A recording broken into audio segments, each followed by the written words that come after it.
For centuries, reports have surfaced of a specific, startling anomaly within the Catholic Church: Eucharistic miracles. These are accounts where the communion bread is said to have inexplicably bled or transformed directly into human tissue. Historically, these claims existed within the realm of faith. Without physical evidence left behind or the methods to study it, the stories circulated as folklore or religious hearsay. To even entertain the idea of a physical transformation today, the scientific method demands a nearly impossible standard of proof. Researchers require uncontaminated biological samples, advanced technological analysis, and, most importantly, double-blind methodologies to rule out human interference. Because early historical accounts couldn't be tested under these strict conditions, a hard line separated empirical science from religious anomalies. There was simply no way to measure them until the tools of modern microscopy finally caught up. Faster, more urgent tone. That strict division collapsed in the early 2000s. Within the span of 2 years, 2 separate physical anomalies occurred, completely isolated from one another. The first sample appeared in 2006, deep in the hillside town of Tixla, Mexico.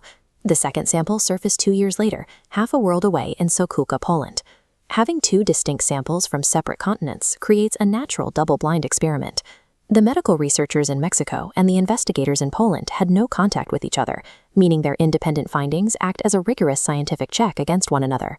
These highly preserved physical specimens currently sit under the lenses of modern electron microscopes.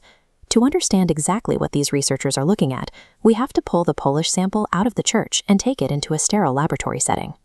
2 independent medical experts were tasked with analyzing the Sokółka sample: Professor Maria Sobańec-Ladkowska and Professor Stanisław Sulkowski.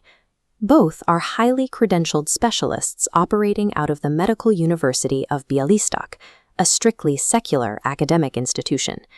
They approached the specimen using a strict clinical methodology known as histopathology. This means they sliced, stained, and examined the sample exactly as they would any routine biopsy or biological tissue sent over from a hospital. Under high magnification, the red substance on the host material was identified as human cardiac muscle, specifically tissue from a heart in the agony of dying.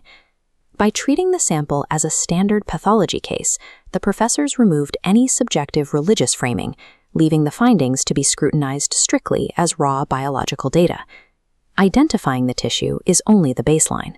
To see how these 2 materials interact, we have to look past the cellular level and into the sample's molecular structure. This split-screen diagram illustrates the 2 materials at play. On one side, you have wheat starch, a plant-based material with a rigid, geometric molecular structure. On the other side, you have organic human heart tissue, made of flexible, pulsing muscle fibers. The researchers discovered that the human muscle fibers and the bread starch were not merely touching. They were physically entwined, knotted together at a molecular level to form a single, seamless weave. In material science and biology, forcibly merging 2 distinct structures like this presents a massive physical problem. Attempting to weave living muscle fibers into a dry starch destroys the biological integrity of the tissue and the structure of the starch. There is no known scientific process today that can create this flawless, living weave of plant and human matter without destroying the host materials. When the independent team in Mexico published their data on the Tixla sample, they corroborated this finding. They found the same structural weave in their specimen. 2 unconnected labs found a physical fusion that contradicts established biological laws, leaving behind a specimen that can be verified but not currently replicated.